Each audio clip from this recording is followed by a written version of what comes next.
नमस्कार, मैं प्रिंस। आप देख रहे हैं जनता दरबार। आज की इस वीडियो में हम बात करेंगे भोजपुरी के ट्रेंडिंग स्टार खेसारी लाल यादव के रिलीज हुए गानों के बारे में।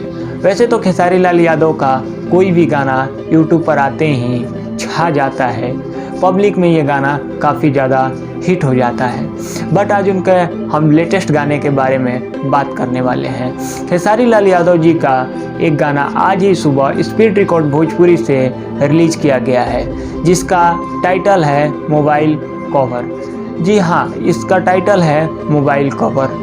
चलिए इस गाने के पूरी जानकारी आप सबको बीच दे देते हैं। इस गाने को लिखे हैं श्याम देहाती जी ने, म्यूजिक दिया है विनायक जी ने, इसको गाए हैं खेसारी लाल यादव जी ने।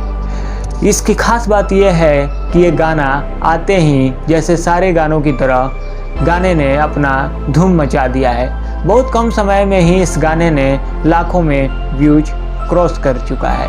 ये बहुत ही खुशी की बात है खेसारी लाल यादव और उनके चाहने वालों के लिए। आप सबको जानकारी के लिए मैं बता देता हूँ कि ये बहुत ही बढ़िया गाना है, जिसका वीडियो भी उम्मीद करता हूँ बहुत जल्द आप सबके बीच आने वाला है। आज के वीडियो में बस इतना ही। हमारे चैनल को सब्सक्राइब कीजिए, बेल आइकन प्रेस कीजिए और ज़्यादा से ज़्यादा शेयर कीजिए।